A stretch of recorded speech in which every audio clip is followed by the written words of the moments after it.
ज़ाहिर है आपकी पार्टी कह रही है कि हमें हमारा मैंडेट वापस करो, हम मुफाहमत के लिए तैयार हैं। आज भी आप लोगों ने शदीद तनकीद भी की, तकारीर भी की, मगर उसके बाद एक और फैसला आया, उसमें जो आप लोगों को सुन्नी इत्तेहाद काउंसिल के प्लेटफॉर्म से मखसूस नशिस्तें जो आप मांग रहे थे उससे भी महरूम कर दिया गया है, और जो हुकूमती इत्तेहाद है उसको वो सीटें जाएंगी और दीगर पार्टीज़ को, जिसकी वजह से हुकूमती इत्तेहाद तकरीबन 2/3 मेजॉरिटी की पोजीशन में चला जाएगा। ये मिनॉरिटी गवर्नमेंट से एक स्ट्रॉन्ग गवर्नमेंट की तरफ जा रही है असद साहब। देखिए, ये तो आप कमाल देखें ना कि किस तरह कानून के साथ खिलवाड़ किया जा रहा है, किस तरह आइन और कानून को जो है ना पामाल किया जा रहा है, और फिर वही लोग कर रहे हैं जो इस इदारों में बैठे हैं, यानी बड़ी पोस्टों पे, बड़ी पोजीशन पे छोटे लोग बैठे हैं। यानी उनकी जो है ना, उनकी अपनी से, मैं आपको एक बताऊं, ये हमारे KPK में गुज़िश्ता 2018 में ये बाप पार्टी की जो है ना, ये शाजीगुल उन्होंने रजिस्टर करवाया KPK में, उन्होंने कोई दाखिला भी नहीं करवाया था। मतलब जो हमारी पोजीशन थी, सेम पोजीशन उसकी थी जो हमें सुनी कि पहले से न कोई उसकी मतलब वुमेन और अक़लियत के लिए कोई उन्होंने दाखिला नहीं करवाया था।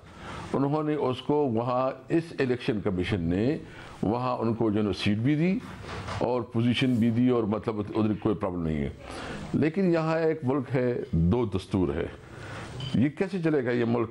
ये मुल्क में तो बिल्कुल इन्होंने इस तरह किया कि ये तो बनाना रिपब्लिक बन गया है, जंगल का कानून नहीं होता, और फिर कोई शर्म भी नहीं है। ये अजीब सी बात यह है कि इलेक्शन कमीशन ने, जो बलूचिस्तान अवामी पार्टी के हवाले से उनका फैसला था, अपने ही फैसले के बारे में लिखा हुआ है कि जब हमने सुन्नी इत्तेहाद काउंसिल के वकील से कहा कि जी उसकी कोई कॉपी या कोई ऐसी चीज़ मौजूद है, कोई प्रूफ मौजूद है, तो उनके पास मौजूद नहीं था। हालांकि इलेक्शन कमीशन का अपना फैसला है, वो खुद अपना फैसला देख सकते थे, मगर फिर भी आपके खिलाफ फैसला उन्होंने दे दिया है। अब मसला ये है कि आपकी जमात कह रही है हम सुप्रीम कोर्ट से रुजू करेंगे। इलेक्शन कमीशन ने पहले फैसला दिया आपको बल्ले के निशान से महरूम करने का, पेशावर हाई कोर्ट ने उसे कलअदम करार दिया, मगर सुप्रीम कोर्ट ने उस फैसले को बहाल कर दिया, जिसकी वजह से आप बल्ले के निशान से महरूम हुए, जिसके नतीजे में ये वाला ही फैसला आया है। तो आपको क्या उम्मीद है सुप्रीम कोर्ट से रिलीफ मिल जाएगा?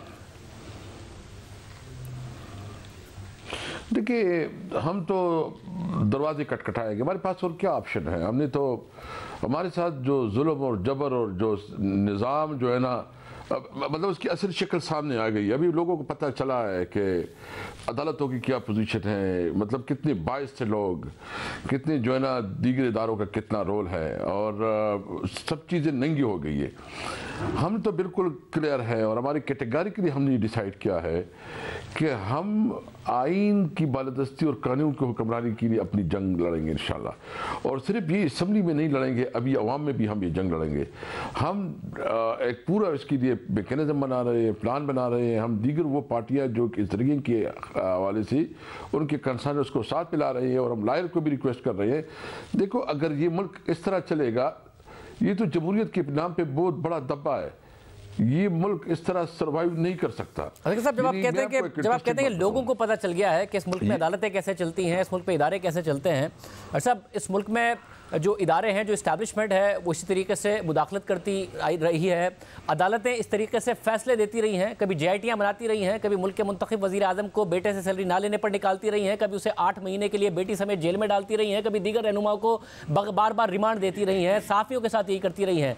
लोगों को पता चल गया, या तहरीक इंसाफ को पता चल गया कि अदालतें और इदारे क्या करते हैं इस मुल्क के साथ, और किस तरह चलता है ये मुल्क? देखिए, मैं कभी ये नहीं कहूँगा, लेकिन जो इस दफ़ा हुआ है ये तारीख़ी तौर पर, यानी पहले अगर रिगिंग हुई है, हमेशा हुई है, इलेक्शन में रिगिंग हुई है, पाकिस्तान में कभी भी फ्री एंड फेयर इलेक्शन नहीं हुआ है। 1970 के इलेक्शन के बारे में कहा जाता है कि वो फ्री एंड फेयर हुए थे, लेकिन उसकी नताइज को नहीं माना गया।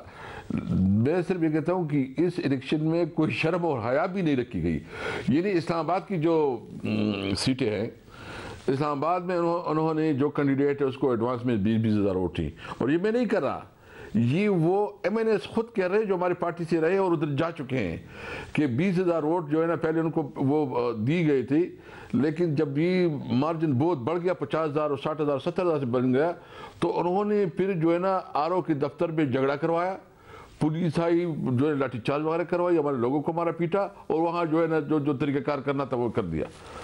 देखिए, ये अगर ये तरीका रहा ना, तो मुल्क में तो जमहूरियत ख़त्म है, जमहूरियत के नाम तो कोई चीज़ है नहीं।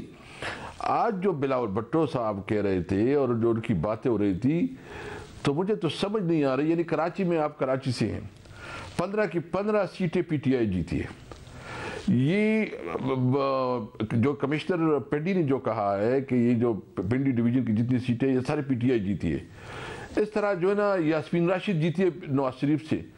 तो मुझे पता है फिर क्या करें। यानी आपके पास एक पुरअमन जद्दोजहद का, इनकलाब का एक जरिया है कि आप वोट के जरिए तब्दीली लाएं, और जब आपका वोट नहीं माना जाएगा, काउंट नहीं जाएगा, और इसका इंप्रेशन दिया जाएगा कि वोट देने वाले अहम नहीं है, वोट गिनने वाले अहम है, तो फिर रास्ता क्या है, किस तरफ मुल्क जा रहा है? साहब ये जो फॉर्म 47 के हमारी इस प्लेटफॉर्म से हमारी इस प्लेटफॉर्म से कंसिस्टेंट पोजीशन है कि फॉर्म 47 की बुनियाद पर अगर फैसले होने लग गए और फॉर्म 45 की अहमियत नहीं रही, तो फिर ज़ाहिर इलेक्शन का जो स्पिरिट है वो ज़ाया हो जाएगा। तो आपका जो फॉर्म 45 वाला मुतालबा है इसमें बहुत वजन है और इस पर तेज़ी से आगे भी बढ़ना चाहिए। मगर जब आज आप भी तकरीर कर रहे थे, आपने कहा कि पैगाम है उनके लिए कि ये कुंदन हो गए हमारे लोग, ये जितने मुश्किल वक्त से गुजर के आए हैं, आप समेत दीगर रहनुमाओं ने मुश्किल वक्त देखा, इस बात में कोई शक नहीं है।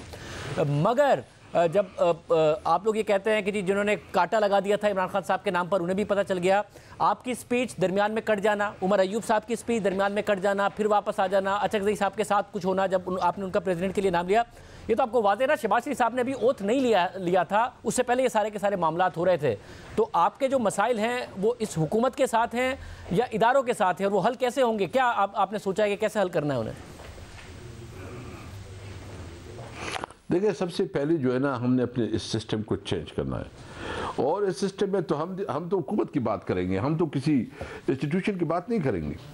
हुकूमत ही होती है, यानी जो निगरान हुकूमत ने करके दिखाया है। और मेरे तो तजवीज़ होगी, मैं अपनी पार्टी के साथ भी तजवीज़ रखूँगा कि हमें इस पर सोचना चाहिए कि निगरान हुकूमत तो होना ही नहीं चाहिए। यानी जो निगरान हुकूमत पंजाब में मुझे एग्जैक्ट तकरीबन कोई 1.5 साल रहा, अच्छा उनका जो 90 डेज़ का सारा कॉन्स्टिट्यूशन में सिर्फ 90 डेज़ है। अच्छा बाकी जो उन्होंने हुकूमत की उस किस कानून और किस आइन के तहत की है? तो ये निगरान हुकूमत ने जो जिस तरह किया, जिसने इसको इन्फ्लुएंस किया, उसने इस मुल्क के साथ बहुत बड़ा जुल्म किया। मैं तजवीज़ करूँगा कि सबसे पहले हमारे जो ये निगरान, और इंशाल्लाह मैं आपको एक बात बताऊँ कि आइंदा हमारी हुकूमत होगी और हम इंशाल्लाह फ्री एंड फेयर इलेक्शन करवाएंगे। हमारी जो मैंडेट है वो मैंडेट इंशाल्लाह ताला वापस आएगा। हम चाहते हैं कि मुल्क में कानून का एहतराम हो। इन्होंने जिस तरह ये सारा सिलसिला करके एक पोजीशन बनाई है, यानी ये असम्बली में आप अगर किसी वक्त आए और देखें तो ये मुर्दा लाशें है, ये जो है ना, जो रास्ता है, क्योंकि आप उन रहनुमाओं में से हैं, क्योंकि आप उन रहनुमाओं में से हैं जो जब मुश्किल वक्त था उस वक्त भी रास्ता ढूंढ रहे थे, और आप मुज़ाकरात के लिए गए, उस वक्त अचानक गायब हुए। परवेज़ खटक साहब के साथ आप आए सामने, परवेज़ खटक साहब ने तो इस्तीफ़ा दे दिया, मुस्ताफ़ी हो गए पार्टी पोजीशन से, आप उस वक्त भी खामोश रहे, चले गए, पार्टी के साथ खड़े रहे, मगर आप रास्ता निकालने की कोशिश कर रहे थे ना उस वक्त भी।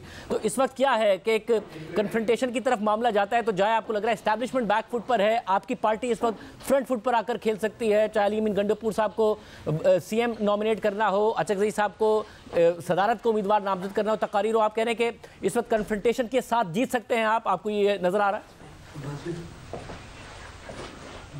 नहीं, देखिए, हम कोई कन्फ्रंटेशन नहीं चाहते। मैं आपको कैटेगरिकली कहता हूँ, मैं पॉलिसी की बात कर रहा हूँ। हम सिर्फ अपना कानूनी हक मांगना चाहते हैं, और हमारा कानूनी हक क्या है? नंबर 1 हमारा यह है कि फॉर्म 45 के मुताबिक जो हमारा हक है, हमें हमारा वो हक वापस किया जाए। नंबर 2, हम बिल्कुल ये बात जो है ना, इमरान खान ने जो हमारा वफद किया था उसके साथ, उन्होंने कहा कि मैं फतह मक्का मॉडल पे जाऊंगा, मेरे साथ जिसने ज़्यादती की है मैं सबको माफ़ करूंगा, और मतलब ट्रुथ एंड रिकन्सिलिएशन का जो मंडेला का नेल्सन मंडेला का जो एक था, वो उसके मुताबिक जो है ट्रुथ एंड रिकन्सिलिएशन पे हम काम करेंगे। तो मकसद ये है कि हमारा किसी के साथ हम इस मुल्क को आगे बढ़ाना चाहते हैं, लेकिन कम अज़ कम जो नवाज शरीफ कहते थे कि वोट को इज़्ज़त दो, अभी ज़रूरत इस बात की कि वोट को इज़्ज़त दी जाए। जिसने मैंडेट दिया है, जिसको मैंडेट दिया गया है, उसको मौका मिलना चाहिए। लोगों ने वोट इमरान खान को दिया है, लोगों ने वोट तहरीक इंसाफ को दिया है, और वज़ीर-ए-आज़म शहबाज शरीफ बन गया। मतलब ये बताएं ना, ये किस मॉरलिटी का मुजाहरा कर रहे हैं? तो क्या इस सूरत हाल में हम चुप बैठे? क्या हम अपने हक से वापस जाएं? हम तो अभी एक लार्जर जो है ना अलायंस बनाने जा रहे हैं, जिसमें तमाम पार्टियों को इकट्ठा करेंगे।